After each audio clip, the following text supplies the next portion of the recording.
So just begin with an acknowledgement of country. So I'd like to acknowledge the Gadigal people of the Eora Nation, whose beautiful lands are able to learn from, and the elders past, present and future, including Nissa, future elder. Not of this country though. Yeah. So how do we want to start? Start flicking? Yeah, let's go through. So I'm Valerie, and I've been here for about a year, but I was born on Kaurna country, which is in Adelaide, and I live down on the south coast. So that's a bit about, and we've been working together on the project for about 3.5 years. Yep. Yeah. Still like each other. So as I was introduced, I'm a Dunghutti woman, so that's from the mid-north coast of New South Wales. However, I was born and raised down in the Dharawal Nation, which is the Illawarra. We both live down in that area. That's right, yeah. Okay, so we'll go through it and we'll kind of present together and talk together, and maybe we'll just sort of take questions at the end, I think. Yeah. So it's a Future Fellowship project funded by the ARC, and what we're really thinking about is how to build knowledge and practice about promoting educational futures in early childhood in places that have been impacted by disadvantage, and that's educational disadvantage. And across the state. Yeah, so it's been across New South Wales, but as you'll see, in terms of what we went quite large in terms of kind of understanding the problem, and then we zoned in terms of where we located our actual project. So just when we think about educational futures, it's this idea that, so the concept that we're playing with is that, and there's another book that I've worked on with Anna Hickey Moody, who was at Sydney as well. It's this idea of, like, and you could talk about Butler as well, Judith Butler's work about foreclosure. It's this idea that you're not having foreclosure in terms of how you think about education. It's something that's there. And I think people from our research, I think as well, because based on all the work I've done, is people that have experienced a significant amount of educational disadvantage, whether they've left schooling early, and the impacts of socioeconomic or cultural injustices. If you've experienced a lot of racism in education, for instance, you might feel like you can't keep going on in your education. So I think there's a really significant thing. If you feel like there's a future for you, that you can keep participating in it, there's something that happens there around how you keep becoming involved with it and engage with it. And as we'll point out in our work, just because people don't go to school, and just because parents might not be seeing, does not mean that they're not involved, and does not mean that they don't value it. And that's a really significant thing from our fieldwork, and a really important thing to sort of differentiate there. And when the other thing that I think is really important to us, and I've talked about this in some other work, is that to distinguish between what we might call institutional and formal education. So I don't tend to, when I refer to schools, I tend to refer to them, or universities, as institutional sites. And what I mean by that is that there are really, really highly specialised formal structures of education that occur in many different cultures. So, for example, and in the book we wrote recently, I quoted from Uncle Max Dillerman Harrison's book, who's a Yuin elder, and one of his lessons lasted for 2 or 3 days. So that's a very formalised process. So we sort of do that, and the reason we do that is because by differentiating those spaces, we start to pick up on and understand and connect with practices of education that are occurring, which has been the really big thing in our approach, hasn't it? Yep. So we haven't really tightly rehearsed how we're going to jump in. I'm just anticipating you to jump in, Nessa. Or maybe I'll talk to this one, so the importance of Aboriginal protocols. Or you can test me. Well, me being a Dunghutti woman myself, it was very important that in my project management that I bring in Aboriginal protocols in the structures of how I was going to run the project. And I did that from beginning to end. And Aboriginal protocols became central when we were out, especially in regards to the consultation phase and then our formative phase. So we embedded Aboriginal protocols into our project, and it wasn't only just for the interaction of Aboriginal people, but we also used those Aboriginal protocols when we were dealing with non-Aboriginal people. Quite interesting enough that we had people actually perceive us as very respectful researchers. I thought that was pretty insightful. And basically we learned and recognised by Aboriginal elders in the communities that we went to. So we made sure part of our consultation process was to be informed of who the elders are in the communities and make contact with them and learn about on a local level what's happening in education and who to connect with and build those partnerships. Very important. So our project is with Aboriginal and non-Aboriginal people who experience educational disadvantage, and I guess we described it as there isn't a lot of language to describe how we work, so in many ways we've kind of, it's another paper we can write about really, but working cross-culturally is one way you could describe it. We work from an Aboriginal, I guess, ways of knowing, being and doing, and we try to work from that and those practices to be inclusive of non-Aboriginal people. So we were shifting, so there's so much sort of deficit discourse in this space, and so we've sort of, there's a lot of really amazing work that's happening maybe the last 5 to 10 years. You've got AIM, Australian Indigenous Mentoring Experience, you've got Stronger Start, yeah, and that would just be the tip of the iceberg of, and learning from that kind of, I guess, connecting with those kinds of ways of working and connecting that across so it's inclusive and bringing non-Aboriginal people in to experience some of the benefits of these different ways of learning and connecting. So that's what we sought to do, and we can talk a bit more about that in the way we did our project. So why? It's basically because many families that without an experience of higher ed, so those of you that are familiar with some of the work in sociology of education, there's quite a lot of literature that talks about these issues. So people do have aspirations, they do value education, but how do we sort of make those connections? That's quite a large body of literature. Nobody's really done it in early childhood. You know, it's more like, as in a paper Nissa and I are working on at the moment, it's more like, you know, the proximal you think about as opposed to the distal. You know, so we're really thinking about the early childhood space, not working with little children to go, hello, come to university, but actually working with families and the people that are doing the parenting. And we haven't focused so much on sort of doing some kind of transformation with childcare workers or playgroups or anything like that, although they have been affected by the campaign that we developed.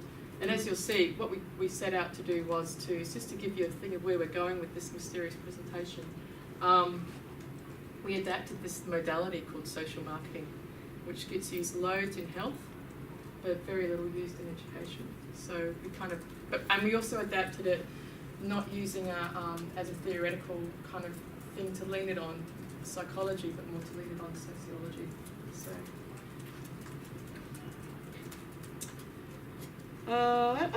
So we've talked a little bit to this important point about that all of the parents that we talked to, I think it was over 100 in that formative. In the formative, yeah. And each and every single one of them said how important education was.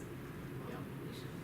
And again, that's through really in-depth research with parents, not just sort of surveys, but we're building up rapport and relationships with, you know, so the way that we would work with parents is to build relationships. So just in terms of like field work from our sort of somewhere between sociology and anthropology education approach, that's, I drew on this from how I've worked in the youth space as well, is you build up really good rapport with the people that are already working with people and make those connections. And then of course we needed to make really great connections with the different Aboriginal communities that we're working with. You know, anybody going into that, whether you're Aboriginal or non-Aboriginal, it's a new space and you've got to make connections, right? So that's a really important thing. It takes a lot of time, some of that work. And I might just point out too, when we originally first started on the research project, we thought that our research design was going to be all with childcare. And that quickly changed after our consultation process. So we had to look outside of what is happening in the early childhood space.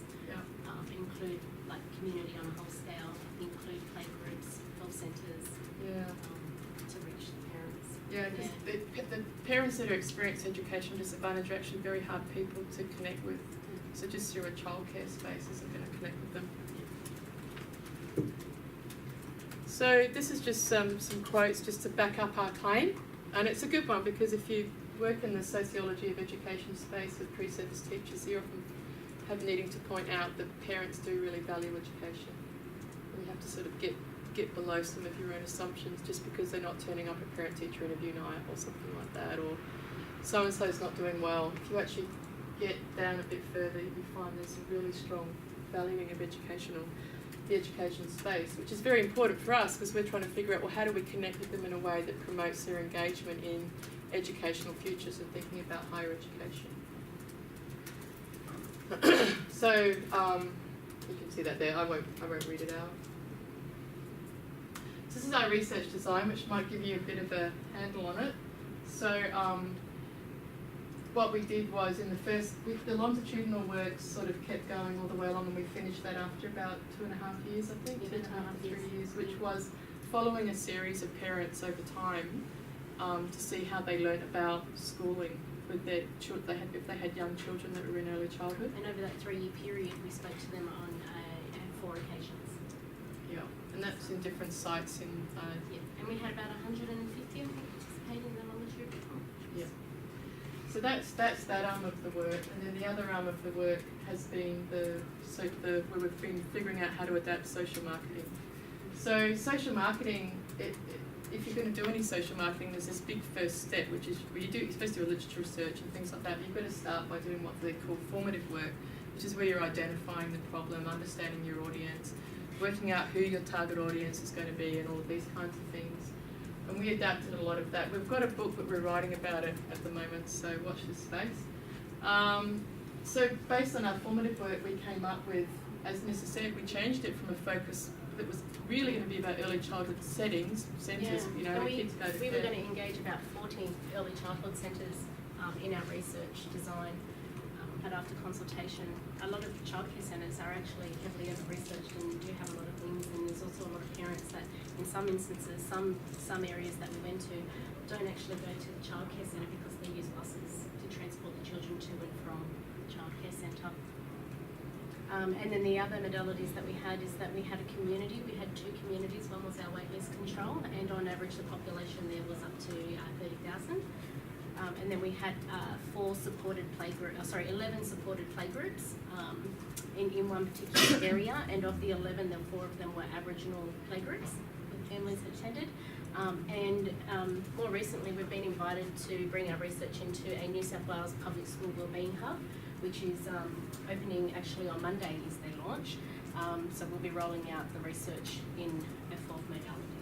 So we're telling you about the design of it, but it's sort of led to more impact in terms of other groups wanting to use it and taking it up. That's right.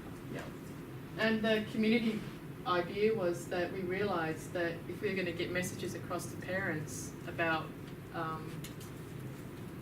as you'll see, what we came up with, that doing a community-wide campaign would try that, because this is this field of campaigns, you know, slip, slop, slap, sunscreen and all of those kinds of things. What can you do in an education campaign? So we pitched ours. We trialled one in 2 communities of the waitlist control. So we worked with Kempsey and Grafton, and then we worked very specifically in some early childhood centres only. And then we developed a close relationship with Bernardo's, and so we worked quite closely with them to deliver our work. And we actually have some of their slides where we've asked them to provide some information of how we work together. So recently, Bernardo's and we presented up at the National Aboriginal Wellbeing Conference earlier in the year, and we've asked them for permission to use their slides that they have used in that presentation, and that will show you our close relationship that we had and why it was successful. Yeah, and like one of the principles with Aboriginal protocols, and one of my experiences of learning is it's given us a philosophical way to understand how we think about reciprocity and how we make available our work. So when Nissa was at the Aboriginal Women's Wellbeing Conference, there was a lot of interest in our work, and so it's been shared over to WA. Yes, it's been shared to WA, Northern Territory. Yeah. And then I'm looking at ways of how we can continue the campaign, which we'll show you very soon. Why it was engaging. But carry on. Yep. So that just gives you a sense of all the different things we did. So we do all the formative work. We kind of rejigged where we were going to locate it, and then we had to figure out So we could talk about supported playgroups a bit too now. Yeah, so this is just an overview of supported playgroups. So Barnardo's, this is how they would describe who they are. So Barnardo's Kids Time supported playgroups are an easily accessible learning environment for young children, providing activities which support transitions to preschool and schools. And the 11 that we worked in were, like, they had a very high engagement of families coming to the centre, doing various activities on different days, and they mainly ran once a week. It was just really a really great environment to go along and see the social aspect and how everyone's getting involved with parenting and learning. And yeah, and in terms of like doing field work, it was fantastic for us because it facilitated our experience of being able to meet with parents in a way that we were able to build relationships with parents. And we built relationships with Barnardo's, and some of the comments and feedback from Barnardo's were like, well, how do we create a social marketing campaign that's about education in a way that value adds to what you're doing, as opposed to, you know, takes up your time, or because everybody's really busy. If you've gone and spent some time observing in any of these spaces, they're very, very busy spaces. The people that are doing the early childhood educators are really, really busy. And that's where the Playmat idea came up. yeah, It's because when you're doing a social marketing campaign, you're figuring where's our product placement. It's called a product. yeah. Where's our placement? How do we get our messaging? What you're trying to do is get your messaging into homes, into people's spaces, so that it becomes part of this thing. And so it was her suggestion, well, playmats, we need playmats. And so I was going to bring one down from my office. They're these giant playmats. Yeah, they're about incredibly 3 popular. metres long by 1.8, so they're Yeah. really good to use. They're external mats as well, so you can use outside with the kids. And so people are sitting on them with all of our logos. We've got a kind of like a brand and a logo and a messaging and things like that. And so they're participating in that, so it gets taken up into part of the practice. So that's what you're trying to, and yeah, it's what you're doing with it.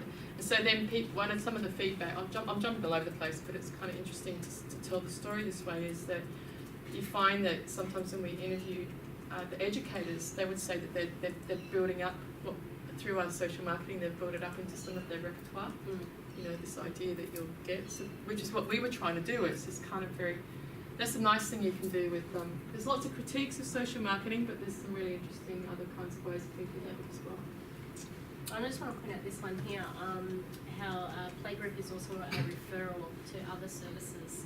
So they're very supportive with their families and they get to know their families. So I think that was one of the aspects of why Lead My Learning fitted in so well. They could see the messages and help with families. And we spent a lot of time negotiating with with Barnardo's. We went along to staff meetings. We really undertook trying to understand what it is that they deliver, and they were really kind to let us understand their constraints, so we could come up with something that fitted in with what. And the thing was, we were also working in other kinds of playgroups that are run in neighbourhoods. So in those, if you go back in this community-wide method, those included playgroups. So if you think of a whole kind of regional city environment, With 22 childcare centres and playgroups in one community.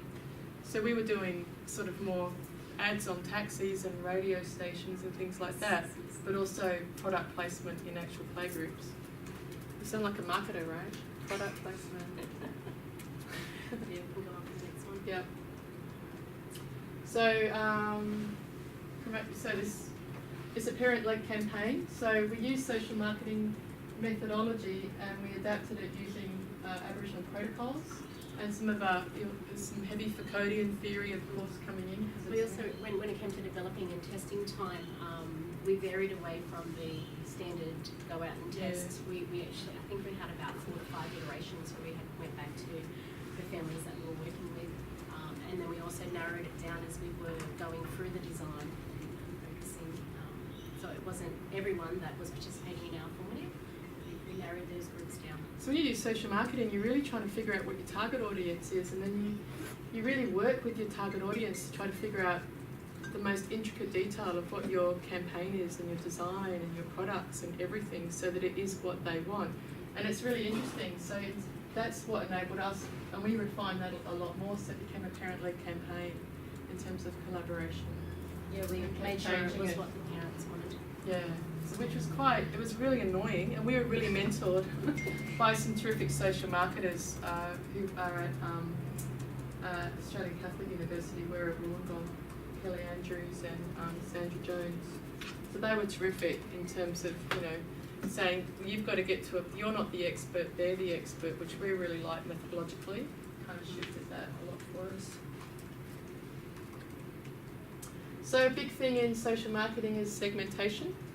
So you have to really understand, marketing's like a really big thing, but when you're starting to think, it's really different to advertising. When you think about social marketing, you figure out what your target audience is, and then you work very carefully, and there's all these ways of narrowing down who your target audience is. You've got to understand what the barriers are, but a lot of this is using like behavioural concepts, barriers to changing behaviour, whereas we're shifting some of that theoretically a little bit. But the big thing, we sort of understood all these issues around getting involved with education, but it was this one here that we decided to really focus on. Also, the getting involved in education was seen by majority of our formative group as being pushing amongst their communities and their friends and families. But certainly we found that they felt happiness over learning. And also we'll talk about a little bit more about learning and education as the terms that we used when it came to developing. So we have these parents that absolutely value education. For various reasons, they haven't finished, for example, secondary education. I think higher education or knowledge of it, not a lot, or just, direct knowledge. They certainly have knowledge of it, but whether it's what might get them to become involved and things like that. But if you're seen to be doing things of education, you're pushing, and you can be really critiqued by your peers for that. And that's something you don't do. And the most important thing, if you love your children and you value your education, is their happiness. If you start doing all of those things that you might say are like so-called middle class kind of behaviours around education, to do that would be putting that over their children's happiness. So it's almost like you're going against being a good parent. So if you start trying to do a whole bunch of behaviours that might be about learning and education, that are almost essential, I'd argue as a sociologist, that are essential to preparing kids, for example, for primary school, those things become a real issue. So happy time is when you are, is not when you are learning or doing homework. Yeah? But is it okay to ask questions now? Or do you want I guess a really quick one, we can give it a shot. Yeah, just interested when you say as a sociologist, like behaviours that would be essential in like for. Well, I see. I'm talking about. Is that like doing readers at home or like what? Just how education is so incredibly classed. So for example, if you look at when children arrive at school, they don't arrive as empty vessels. And for example, when they talk about being aware of a book, we're not just talking about being able to read, it's about the relationship with that. So someone might be really educated, but if they're not educated in this narrow kind of thing, for example, in terms of really like literacy, people talk about it much more than me. So there's like a very big literature around like the Bourdieu or something like that, around culture capital and how you access those things. So, like there's all these different things you can do to help prepare your kids to get there. Yeah, and that's just part of the rhetoric about why we've got to get kids into, early childhood learning environments because of these expectations. But so you're sort of saying that parental involvement is so important. The other thing we should say is that when we did our literature review right at the start of this study, we realised that the most important thing, if you're actually going to work with people around increasing children's sort of connections to an educational future in higher education, parent involvement just keeps coming back to parent involvement. If parents involved, and really recently, and I can't remember who did the study, someone went, it was a couple of weeks ago, some work's just come out about how it drops in primary school.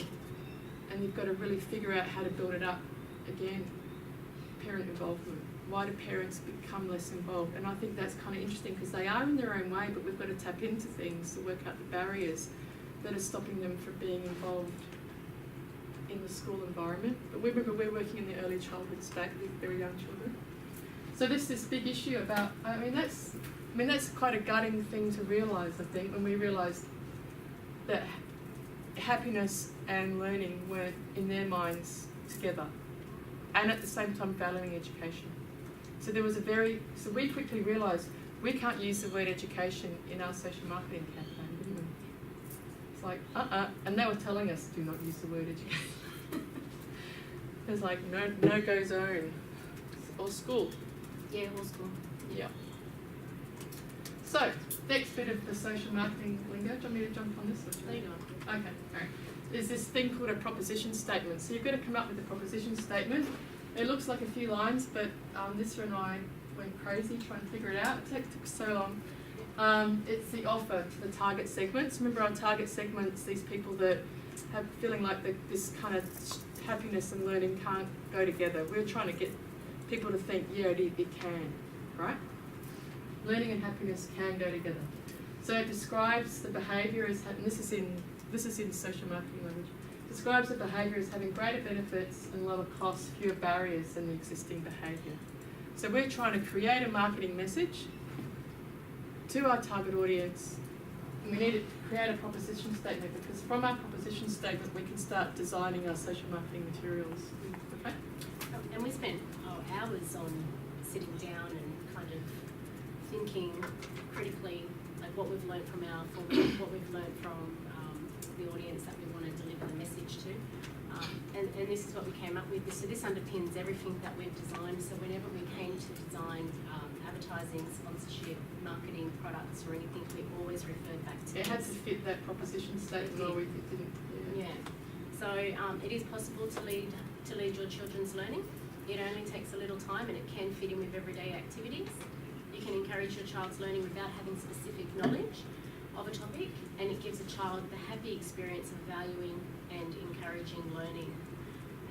And one of the barriers we came up with is that parents are like, we don't have time to educate our children while we're trying to do our everyday activities, and all those kind of things. So that's why we kind of put it in there, so we had to always be cautious about what we do create, whether we create it for a play group or a childcare centre or for parents at home, that we had to ensure that it wasn't going to impact on time of everything else that they had to do.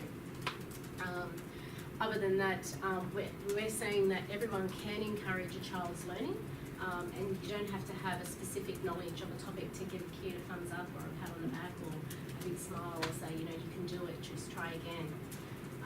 And then of course our third part is about gives the child the happy experience of valuing and enjoying learning. So we had to, when we were creating things, and when it came down to colours as well, and the words that we use, we had to ensure that it could create that kind of experience for the parent and for the child as well. So we're going right against that narrative that says if you haven't had, I'm not educated, therefore I can't do it. And we kept trying to figure out, all the different ways. What are the different ways, even if you haven't studied? So Nissa and I would imagine ourselves a particular thing that we might know of. How can we encourage learning in that particular discipline or something like that? So we kept thinking about how we can go against the discourses as they were experiencing them. So again, this is going back to our in-depth methodology of really understanding people as they were experiencing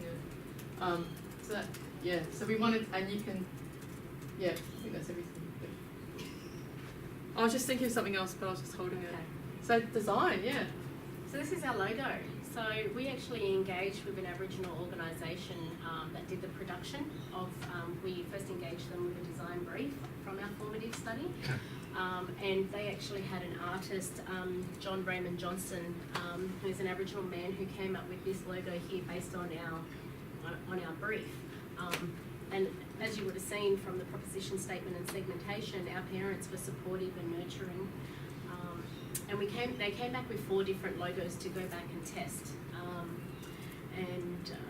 They ended up choosing the feet were the most appropriate that they would like to see on the campaign. So the large feet supports the parent or the person who's influencing the child's learning, being supportive and nurturing. And the little feet being in the bright colours is the child's learning.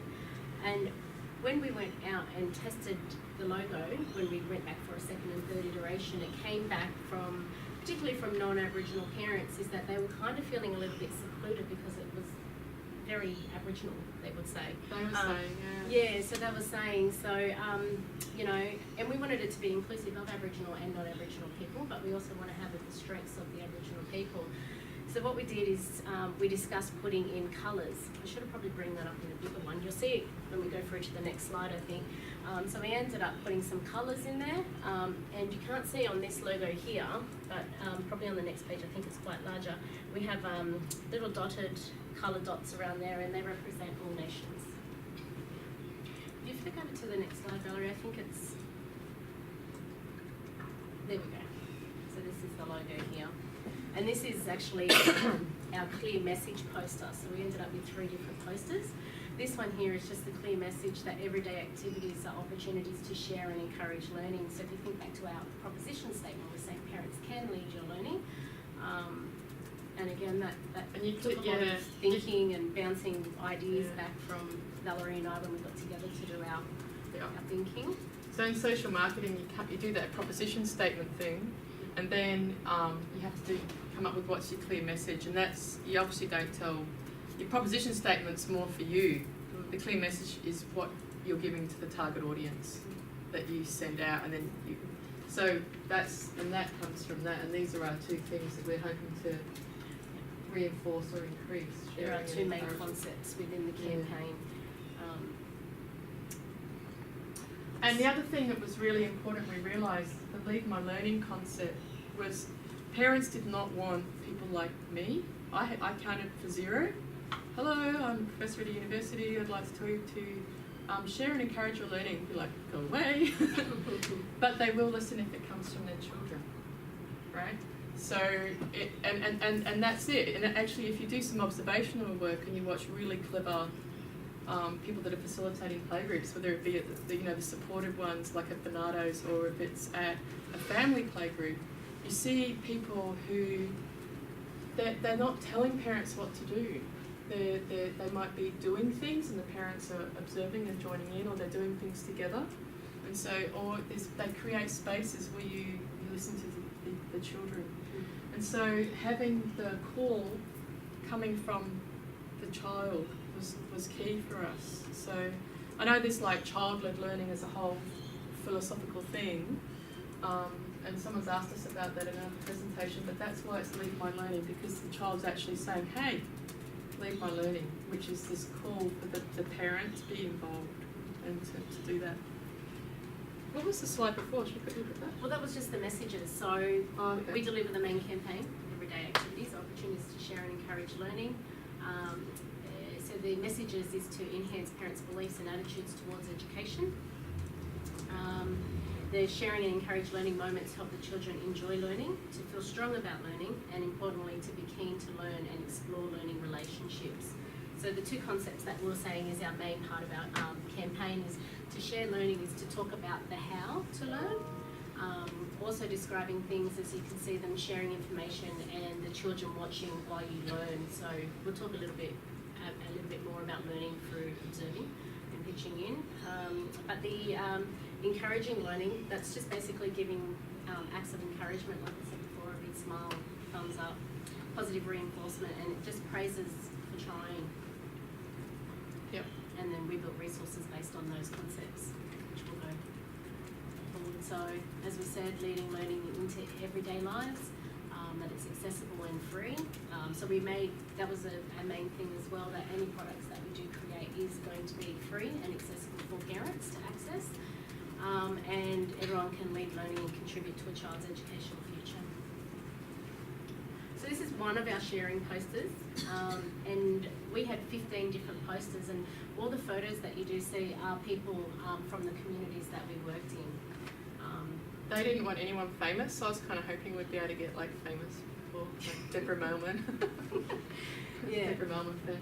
But it was really clear. So it didn't matter what we thought, it came back to what our target audience said was important for who they would relate to, and they said we want to see people that we relate to, that are people like us. So, and there's also that includes Aboriginal, non-Aboriginal people in the pictures. So this one in particular, the sharing poster, so everything is the same except for in different areas there was different people. But this just basically goes through with some ideas of like, while you're cooking, M is for milk, let's add some more to the mixture. So these are conversations that people can do on the how to share. Washing, can you pass me 3 pegs? Or shopping, can you find me a red and a green capsicum while you're out shopping? So this is everyday activity are doing. Or when you're out and about, you can just talk about and explain things that you see to spark curiosity, whether you're at the park or at a football club, footy game, or even medical centre, between stuff. And the other thing that's like sincerely quite sort of word for it. I haven't got the word for it, but there's like this big theoretical thing behind this, in that we're trying to connect with what parents are doing. And in many ways, as our data showed as we did our post work, we're giving, it's describing what parents are already doing. Was like, when parents said, oh, this is what we do, and you've said what we do, and they connected with it but weren't offended by it, we knew we'd hit the mark. Because what they are doing in Foucauldian terms is below the level of, the authorised discourse. People feel like, well, I haven't done education, I don't know how to do this, I can't be involved, yet they are doing it in many ways. So seeing these resources and things, they go, oh yeah, and then they feel like they can do it more, which is was really important for us. And the other thing is that all of these things that we're describing here in the language of it comes from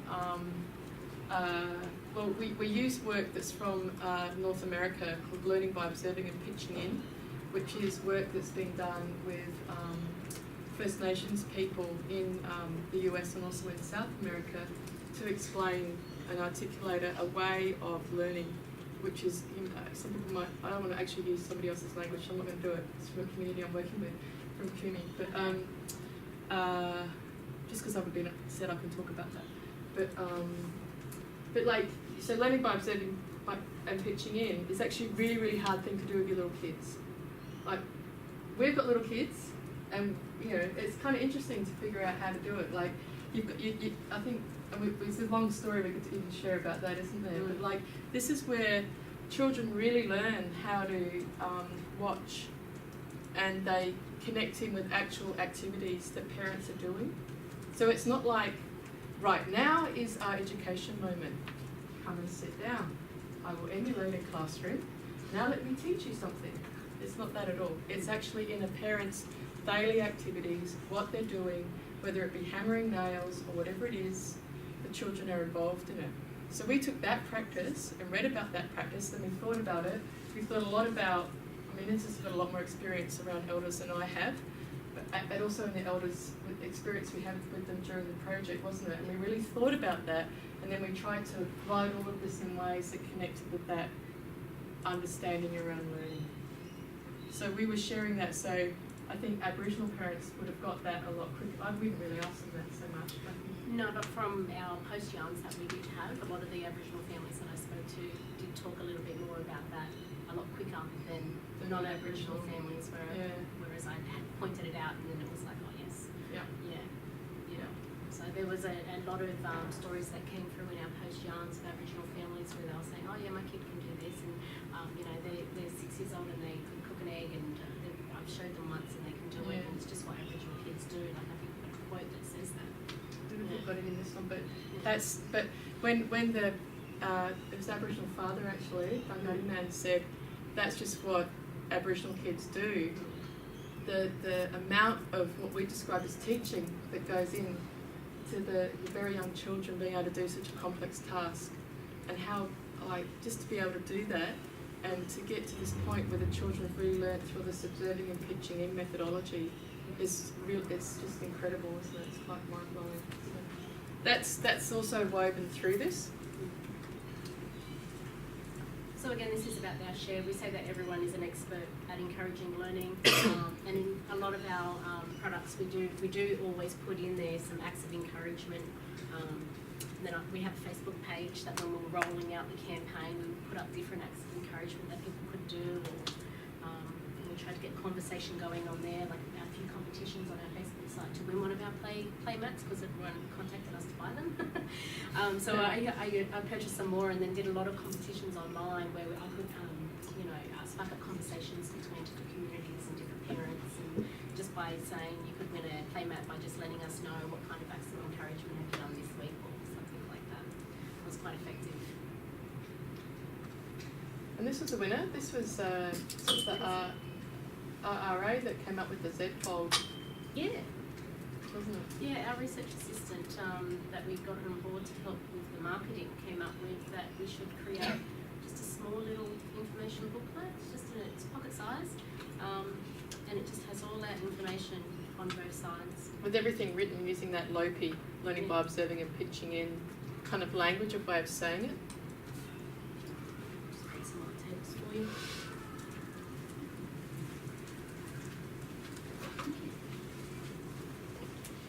And you can see also that, I mean, we've worked, our work, if you look at visually and the various messaging as well, there's also another current there which is deliberately moving us far away from any deficit depictions or anything of Aboriginal people in our project. So going quite the other way, just to make sure, and so we're very vigilant. And also, like the colour schemes that we have here are very light, very fun. Didn't you look up colour theory about what We different did. colours? Yeah, you did that.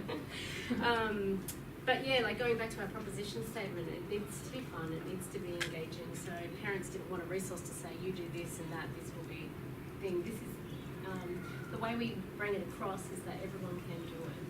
And And that's it's our fun. message that we And you can be deliver. happy. Yeah. I was conscious of time. Oh, yes. So, this is some of our merchandise. I couldn't put it all on there, but we had balloons. We had large core flute signs, which are like usually around, voting time. You get the big signs. We put them around communities or in childcare centres. They just cable tied them up. We had a My Name Is, so that's a little sticker. And towards the end of the campaign, in one of the communities that we worked with, we got permissions from the elders there to actually put that in language, in Bunjalung and India, Kimbanya. Kimbanya. Kimbanya. We got it together. We had the pens with our website on there, and that went to parents, childcare centres, health centres. We had coasters, which we actually put in cafes, pubs and clubs. And then we had fridge magnets, so this actually is an insert that pops out with our clear message, and it's a photo frame. Should mention Arnie, we got that from That was Auntie, on Birdbridge. oh, Auntie Angela. Yeah. So I'll let you tell the story. Oh, so this is a beautiful Yes, story. sir. We were trying to figure out, so you're trying to figure out product placement. So how do you get your product into people's homes? So everybody wears like those wristbands and it's got stuff on it. Like think about all the things you get from the uni. That's your marketing thing, right? And then we went along to one of the play groups, Dalaga, and someone said, have a look here in this cupboard. That's all the things you want to give out. And we were like, okay, so there's like an oversupply of that stuff. Everybody gets it. So we're going to do our product placement in really different ways and work out how to be really collaborative. So one of the things we did was we co-sponsored t-shirts. So it went through the various committees it needed to go through. So we had our logo on the back of the children's t-shirt with the play school, the children's centre's name on the front. And then because we were able to put that money in towards that, rather than us just doing it independently, all the children got an extra shirt. So you can see that product placement, it's in the thing, it's going home, the kids are wearing it, you've got it kind of co-branded. I'm using all this terrible marketing lingo. Co-branded with the childcare centre, but it gives that authenticity. And then the other thing we were thinking is how do we get it into people's homes? And then when we were in Auntie Ange's, visiting Auntie Ange one day, we saw the most really busy, very busy home, and in a really busy home, what do you put on a fridge? We thought we'd already had all our ideas knocked out the water. We were feeling really flat, and it was when we were on the plane going home, we remembered in Auntie Ange's very busy home, photos. The photos of the children that are on the wall, that are exquisite, and they are there, and nothing happens to them. They were professional photos too. Yep. So. Absolutely beautiful. Yeah. So again, this is this thing about going into place and connecting with people and having conversations. We wouldn't have understood that if we hadn't have talked with them and visited, and so we came up with that, and also the photo booths. Oh yeah, so to launch the Lead by Learning in one of the campaigns, I aligned it to a community event that was happening, which had I think close to 5,000 people of the community attend. So we thought, we'll try and work it into that. So I contacted council to see if we can come along and have a photo booth. So I actually paid for professional people to do the green screen photos, and then we just gave away free photos all day. So our line was very long, and the smart thing about that is the photos were actually branded with our message that got taken home. So So everybody got really professional, beautiful pictures that they took home with our branding on them, with the message "Lead My Learning." So Yeah. that was terrific. And just before we move on, this is the play mat, the 3 metre by 1.8 metres. And we have little tiny feet. So some of the feedback we got from some of the childcare centres is that they play their own little Lead My Learning twister kind of games with the kids. But most of the childcare centres use it when they go to expos or community events. And in the playgroups in particular, they will have a session with parents and children on the Lead My Learning about Lead My Learning. So it gets sort of the concepts get taken up and used. Oh, here's some of the. This is one of the green screen photos. So Yeah, a parent. Yeah, we had different backgrounds. So we had a veggie shop, a beach, a backyard, and we tried to have them as everyday kind of things. So, and then we created our own little Lead My Learning magazine cover. So again, this then goes home with the message of our share and encourage as well. So this was our taxi advertisement. This is our bus, one of our bus shelters that we had, and that was in the main part of the shopping centre where a lot of families that didn't have public transport would use a bus. Very busy bus stop. And then our childcare centres that use the buses to transport the kids to and fro, we thought, how could we get that message into the homes when parents aren't going to the childcare centre? So we came up with something that turned out to be very difficult but effective. We did get some one-way vision stickers on the buses. So we're trying to figure out how do you get the message to parents that are at home that don't go, because all of the people were saying, we never see the parents, but if we don't have the bus, the children won't come, like in different areas. And so we trialled putting messaging on the bus, but it would work if you had a really big budget, like, and you had to get someone to go out and put it all on and stuff like that. So that one wasn't a winner, really. I don't know if this is going to work. Well, we have a Lead My Learning song. We had 40 kids from one of the playgroup, 40 kids under 6, come and create the song. So I actually hired a facilitator to do that because we didn't really have those expertise to sit down with 40 kids and then talk about how their parents lead their own learning. But I think the facilitator came up with, got the wording right and our messages in the wording too. Which I thought was really good. I don't know if it's going to play. Yeah, we don't know if it's going to play. It is on our website, nonetheless. Oh, it is. I don't know if we've got time, but we'll do a couple of bars and then we'll stop it. So this is songs in marketing. I wanted you showed me how I can do it all myself now. When you leave me, I learn a ton. It's easy, we're just having fun. Lead my learning, sharing moments with you. So I'll stop it there. Yeah. You get the idea, right? So It that's become catchy. yeah. My son was singing it. But with that song, we actually had that put on a little song button that we gave to children. You can just press it on and turn it off. So, Yeah. So again, it's all that idea of it coming from the child, the request from the child. So okay, I don't think we're going to have time. I'm going to get zip through. over that. Zip over that. Well, maybe this one just quickly, why it was Yep. successful. So Yep. this is a slide by Bernardo saying why Lead My Learning was successful in their site. They said Lead My Learning messages were simple and accessible. Activities are cost effective and can be spontaneous and anywhere. Parents better understand the value of sharing their knowledge, using conversations and demonstrating to children's language and reinforcing that language. Parents learned that simple encouragement such as a thumbs up gave the child valuable feedback, and developed resources were used as visual cues and reminders. Again, they used a lot of our resources on the mats for the parents and the kids. And this is from Bernardo's. They developed this slide and Yeah. this feedback for us as part of our collaboration and the Yeah. presentation of the conference. Yeah. You might want to move straight through to some of the quotes just being Yeah. on 3 o'clock.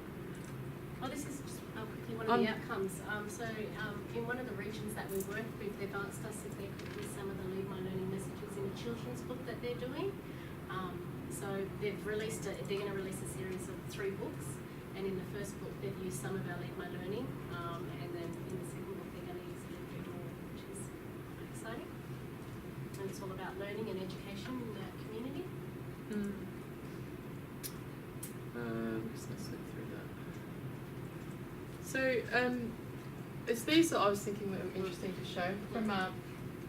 This is from the post survey. This is why don't you? Okay.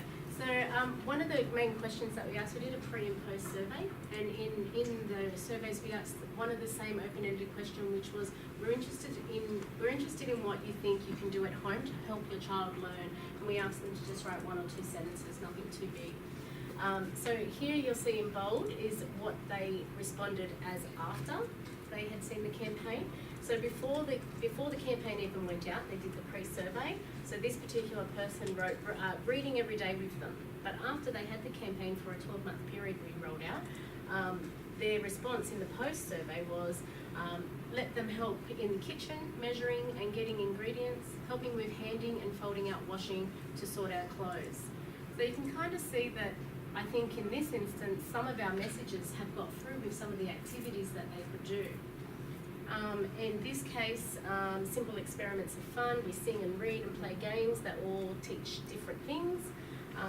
Again, in their post survey, they're saying they're spotting shapes, counting objects, cooking, measuring, I spy, sorting and pegs.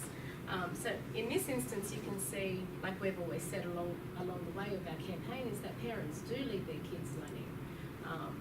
So, yeah. And then on the next slide, we won't go through all of them, but well, if you have a look at this one here, so they're actually using our wording, involvement in everyday activities. So that was really exciting to see in our post campaign. And they're doing things every day like reading the junk mail, cooking, chores, jobs that can contain conversations and learning that isn't formal. So their pre-survey was a one-on-one time using numbers and letters in everyday life, using reading and education to help learning. So these are just some of the pre and post of what people think that they can do their learning at home. And theoretically, like you can see here, they're recirculating this kind of dominant discourse. But this is a discourse of kind of like institutional education. They probably aren't going to feel that they value, but for a whole range of reasons might feel troubled by, disconnected by, and all those kinds of things. When you start using this kind of language, you're actually starting to connect it with who you are, what you do, which has really profound, we think has very profound implications for how you understand yourself as being able to be involved in your children's learning, that you would hope that could lead to perhaps being more involved later. Because if this is the dominant discourse that you're getting as your child goes into primary school and goes on, you're actually you can actually feel less, it can affect how you engage. Whereas if you can switch this around and make it that what you do is really valid, then that's encouraged more, because that's where we're coming from. Okay. I think. So this is all about the recall of the message. So have you seen or read or heard what the main message you remember? So we're saying, do you remember our main message, which was everyday activities are opportunities to share and encourage? These are some of the responses that we got back. Parents can lead children's learning. It's pretty awesome to see. Yeah. I think there's just one more. One in particular, I think this one here. So remembering conversations. This was quite a good response that we got back. I was homeschooled and I spoke to my mum about the way we were raised and how Lead My Learning style is so similar, so normal, that it's great to see it being shown to the rest of the world, to people who didn't know, to parents who stress about the little things, just how much of an amazing program it is. So we got some really good feedback. And again, the words kept coming through: everyday activities, everyday learning. Yeah. I'm going to flick. Shall I flick? Yeah, I think that's it, actually. I was just going to your fantastic last slide. Oh.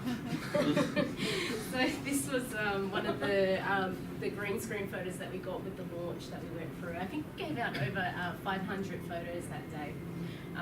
Well, actually, we ran the free photos for a 5-day period, but started it on the first day of when they had the community event. And then we moved it to a local service where parents could come in and felt comfortable coming in and getting photos. And when we presented in Aotearoa, New Zealand, remember that they had also shared that they'd done something, they'd heard of something similar. Yeah, where photos were used, photo booths were used with the community. So that's where we're at with Lead by Learning, and we're just in discussions now to try and commercialise the campaign as a free resource for services, because I'm just getting lots of calls and lots of engagement from different centres saying that we would like to use it, can we have the framework? So that's where we're at with that. Yeah. So I think you have a discussion time now or something.